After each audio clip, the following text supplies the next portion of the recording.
Course का revision अच्छे से हो जाए, इसलिए हम लोग आज कक्षा 6 की विज्ञान विषय का एक मॉडल पेपर हल करते हैं। इसके सभी प्रश्न अनिवार्य हैं। पेपर में कुल 6 प्रश्न दिए गए हैं, उनको हम एक के बाद एक देखते जाएंगे। अब हम शुरुआत करते हैं। पहला प्रश्न है, सही विकल्प छांट कर लिखिए। भारतीय वैज्ञानिक हैं एडिसन, मैडम क्यूरी, गैलीलियो और हरगोविंद खुराना। तो हरगोविंद खुराना है भारतीय वैज्ञानिक। दाल में पोषक तत्व मिलता है, कार्बोहाइड्रेट, प्रोटीन, वसा, खनिज लवण। दाल में प्रोटीन पाया जाता है। थर्ड नंबर है, ऊंट के कुबड़ में संचित होता है कार्बोहाइड्रेट, प्रोटीन, वसा, विटामिन। तो कुबड़ में होता है वसा। फोर्थ नंबर है, द्विलिंगी जंतु है अमीबा, केचुआ, मेढक, कुत्ता। केचुआ है द्विलिंगी जंतु और लंबाई का मानक मात्रक होता है मीटर। तो ये आंसर हमें टिक कर लेना है। प्रश्न 2 में रिक्त स्थानों की पूर्ति करें। खाली जगह है, वायु यातायात का साधन है। तो वायु यातायात का साधन क्या है? वायुयान। विधि दूध से क्रीम को पृथक करने में उपयोग की जाती है। कौन सी विधि उपयोग की जाती है? अपकेंद्रण विधि से दूध से क्रीम निकाला जाता है। कार्य करने की क्षमता को ऊर्जा कहते हैं और चंद्रग्रहण की घटना हमेशा पूर्णिमा के दिन ही होती है, क्योंकि पूरा चांद होना चाहिए चंद्रग्रहण के लिए। सीपीयू कंप्यूटर का दिमाग लिखो या फिर मस्तिष्क होता है। प्रश्न 3 में हमें मिलान करना है। इसके 2 खंड दूसरे पेज में दिए थे, हमें समझने में सहूलियत हो इसलिए हमने यहीं पर इनको नोट कर लिया है। यहाँ पे है उत्सर्जन। तो उत्सर्जन का मतलब है कि हानिकारक पदार्थों का शरीर से बाहर निकालना। और कार्बोहाइड्रेट का स्रोत क्या होता है? चावल होता है। समय का मात्रक होता है सेकेंड। और सीधी सड़क पर कार की गति सरल रेखीय गति कहलाती है। आउटपुट डिवाइस होता है मॉनिटर। इस उत्तर का मिलान करके हमें कॉपी में इस तरीके से लिख लेना है ताकि उत्तर हमें क्लियर समझ में आने लग जाए। 4 नंबर प्रश्न में हमें सही और गलत का निशान लगाना है। पहला है, कुम्हार के चाक में घूर्णन गति होती है। हाँ, सही है ये।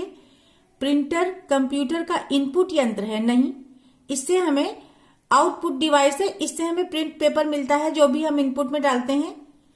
शुद्ध जल 0 डिग्री सेल्सियस पर जमता है, ये सही है।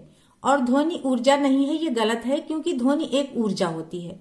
और रात को सोते समय दांतों की सफाई नहीं करनी चाहिए, ये भी गलत है, क्योंकि हमें दांतों की सफाई अवश्य करनी चाहिए। अब 5 नंबर है लघु उत्तरीय प्रश्न। इन प्रश्नों के उत्तर हमें कॉपी पर लिखना है। पहला प्रश्न है, समांगी तथा विषमांगी मिश्रण किसे कहते हैं? समांगी मिश्रण ऐसे मिश्रण जिनमें 2 या 2 से अधिक अवयव उपस्थित रहते हैं किंतु उन्हें अलग अलग नहीं देखा जा सकता, समांगी मिश्रण कहलाते हैं। जैसे चीनी का शरबत। और अब हम विषमांगी मिश्रण लिखेंगे। तो विषमांगी मिश्रण ऐसे मिश्रण जिनमें उनके अवयवी पदार्थों को सामान्यतः अलग अलग देखा जा सकता है, विषमांगी मिश्रण कहलाते हैं। जैसे बालू और लोहे की छीलन का मिश्रण, या फिर हम घर में खिचड़ी बनाते हैं ना, तो दाल चावल का जो मिश्रण हम रखते हैं वो भी इसका उदाहरण हो सकता है। सेकेंड नंबर है, पदार्थ की 3 अवस्थाओं के नाम लिखिए। तो 3 अवस्थाएं होती हैं, ठोस, द्रव और गैस। पदार्थ की 3 अवस्थाएं ठोस, द्रव और गैस हैं। अगला नंबर है, किन्हीं 2 अंतरिक्ष वैज्ञानिकों के नाम लिखिए। यहां पर हमने 2 अंतरिक्ष वैज्ञानिक लिखे हैं, विक्रम साराभाई और कल्पना चावला। फोर्थ नंबर है, तत्व एवं यौगिक में क्या अंतर है? तत्व के अणुओं में केवल एक प्रकार के परमाणु होते हैं, जैसे लोहा, सोना, नाइट्रोजन, जबकि यौगिक के अणु 2 या 2 से अधिक विभिन्न प्रकार के परमाणुओं से मिलकर बने होते हैं।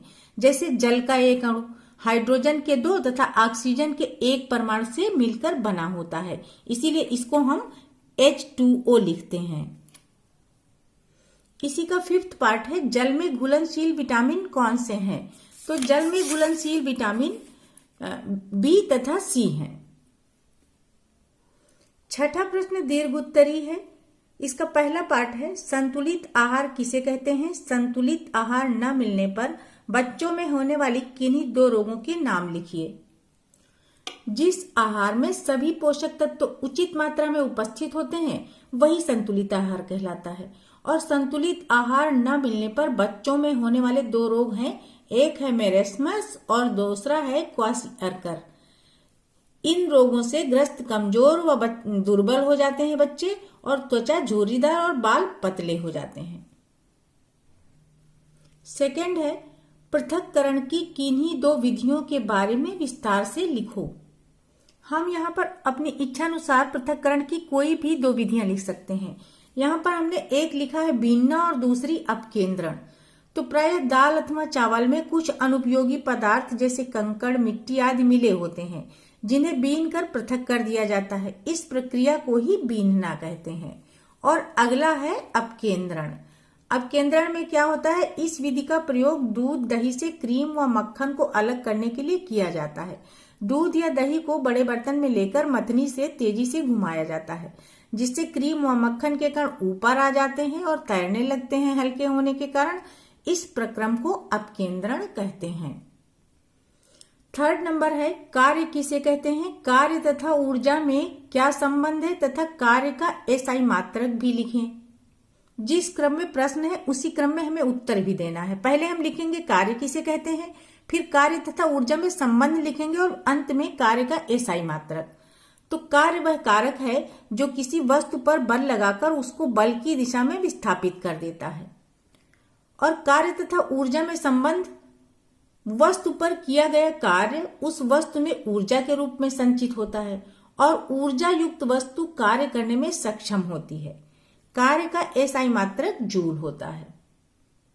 फोर्थ नंबर है, शौचालय की साफ सफाई क्यों आवश्यक है। शौचालय का प्रयोग न करने पर क्या क्या हानियां हो सकती हैं। गंदे वातावरण में अनेक प्रकार के जीव जंतु व कीटाणु पनपते हैं। शौचालय की सफाई न करने से ये कीटाणु हमारे शरीर में प्रवेश करके स्वास्थ्य को प्रभावित कर सकते हैं। इसलिए शौचालय की सफाई बहुत ही आवश्यक है।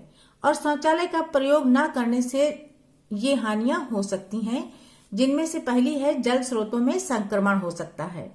दूसरी है व्यक्ति को कृमि संबंधी रोग हो सकते हैं, यानी पेट में कीड़े वाले रोग। थर्ड है, झाड़ियों आदि में शौच करते समय सांप व जंगली जीवों का भय बना रहता है।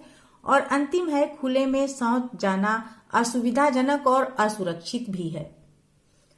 फिफ्थ पार्ट है, प्रकाश स्रोत किसे कहते हैं। 2 प्राकृतिक तथा 2 मानव निर्मित, यहाँ प्रकाश होना चाहिए। प्रकाश स्रोतों के नाम लिखिए।